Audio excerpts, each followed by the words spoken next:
Hey, welcome back.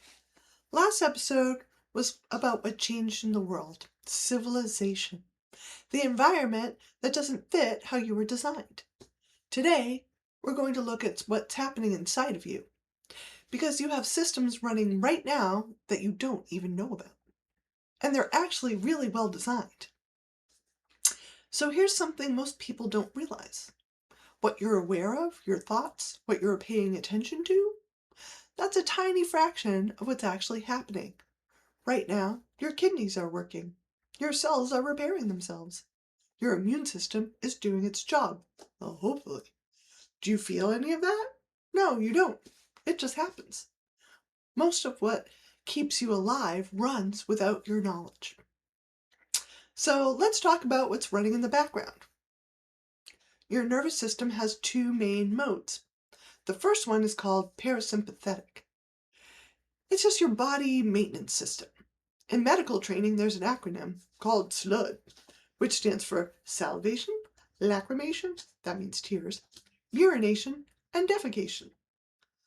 Look, it's not pretty, but it's important, and somebody has to talk about it. Your parasympathetic system also handles digestion, healing, immune function. It runs on a chemical called acetylcholine. This is at your baseline, your body taking care of itself while you go about your day. The second mode is called sympathetic. This is your emergency system. When something's wrong, your body shifts gears. Your heart beats faster.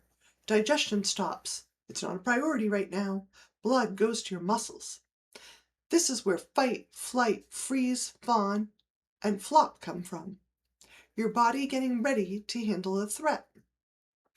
Now let's talk about something in your mind.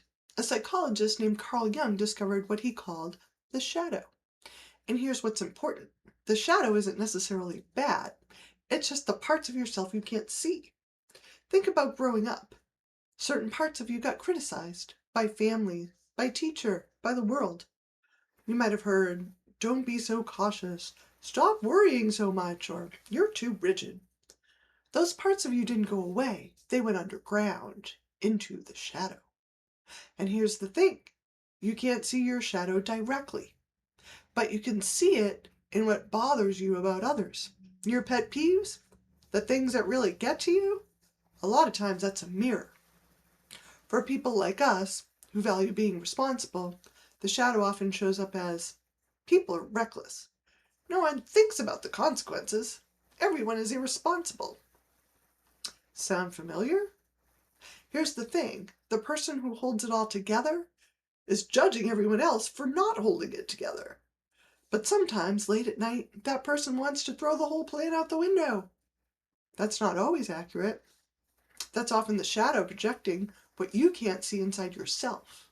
Your own impulse to act without thinking, which scares you because responsibility is who you are.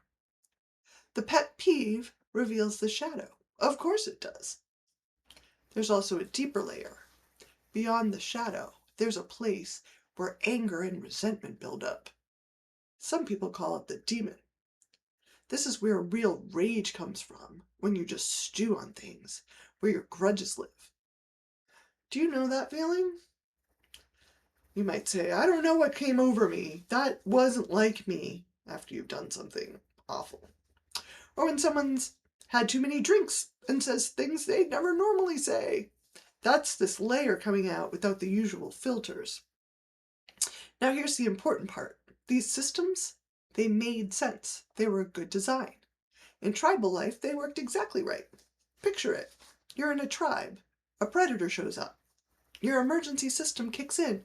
Your heart's pounding. You're ready to move. You're fully alert. You deal with it.